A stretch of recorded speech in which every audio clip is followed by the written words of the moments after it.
हाय, श्री स्वामी समर्थ सर्वांना. आज ना गवाराची भाजी बनवते मस्त अशी टेस्टी.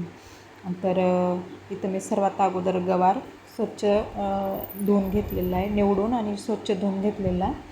आणि त्याच्यानंतर थोडा भाजायला टाकला आहे, चटके द्यायला जरासे. आपल्याला तो तेल टाकून थोडंसं त्याला भाजून घ्यायचं जरासं असं. हे बघा, नॉर्मल थोडंसं शिजवून त्याच्यानंतर काढून घ्यायचं. आणि त्याच्यानंतर फोडणीसाठी मी इथं तेल टाकते. तेलामध्ये 2 कांदे टाकलेत मी चिरून बारीक कट करून. कांदा, थोडीशी हळद,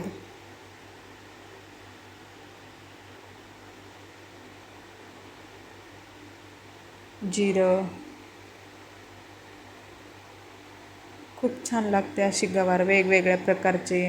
आता प्रत्येकाची म्हणजे आता प्रत्येकाला वाटतं बाबा रेसिपीचं आहे, गवारचीच भाजी आहे, पण प्रत्येकाची बनवण्याची पद्धत वेगळी असते ना.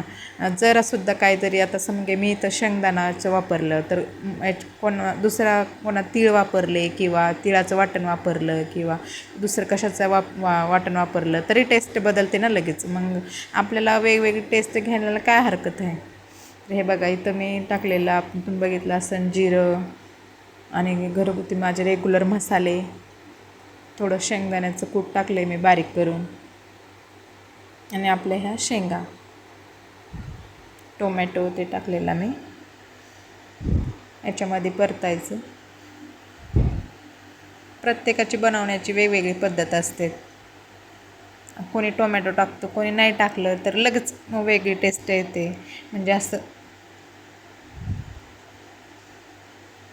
आपल्याला वेगवेगळी टेस्ट करायला काय हरकत आहे.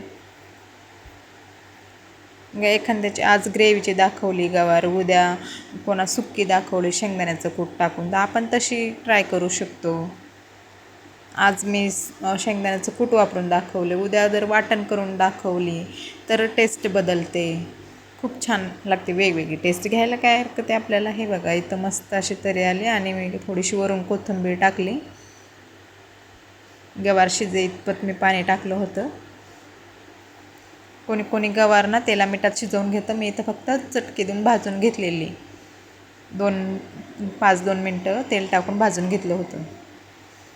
हे बघा, आता 2 मिनटं स्लो गॅसवर होऊ द्यायचं. हे बघा कशी छानशी तरी येते मस्त. इथं पूर्ण व्हिडिओ बघा, स्किप न करता बघा. किती छान, एकदम मस्त अशी रसरशीत, चमचमीत, लालसर मस्त.